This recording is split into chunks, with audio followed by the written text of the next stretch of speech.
લખનૌમાં ભાજપે અખિલેશ યાદવ વિરુદ્ધ પોસ્ટર અભિયાન શરૂ કર્યું। પહલગામ આતંકવાદી હુમલાના પગલે લખનૌમાં ભાજપે સમાજવાદી પાર્ટીના પ્રમુખ અખિલેશ યાદવ વિરુદ્ધ પોસ્ટર અભિયાન શરૂ કર્યું।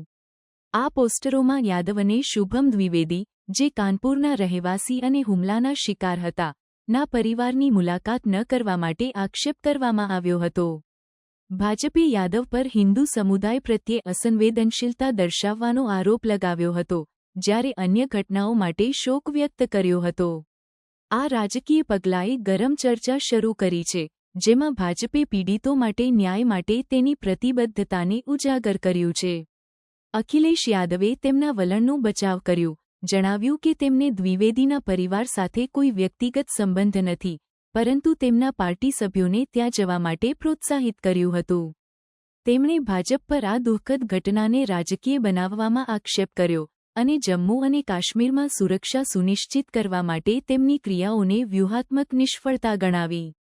યાદવે ભવિષ્યમાં આવા હુમલાઓ અટકાવવા માટે વધુ સારી ગુપ્તચર અને સુરક્ષા ઉપાયોની જરૂરિયાત પર ભાર મૂક્યો।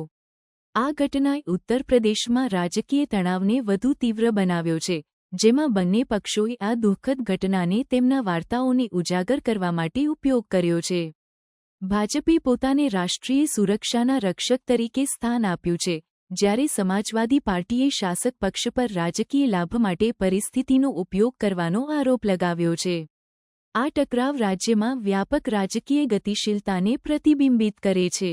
ચર્ચા ચાલુ રહે છે ત્યારે ધ્યાન આતંકવાદના મૂળ કારણોને ઉકેલવા અને નાગરિકોની સુરક્ષા સુનિશ્ચિત કરવા પર છે। બંને પક્ષોએ દોષિતો સામે કડક પગલાં લેવા માટે અપીલ કરી છે અને આવા ખતરો સામે લડવા માટે એકતાની જરૂરિયાત પર ભાર મૂક્યો છે। પહલગામ હુમલો રાષ્ટ્રીય સુરક્ષા અને રાજકીય જવાબદારી પર ચર્ચાઓ માટે કેન્દ્રબિંદુ બની ગયો છે।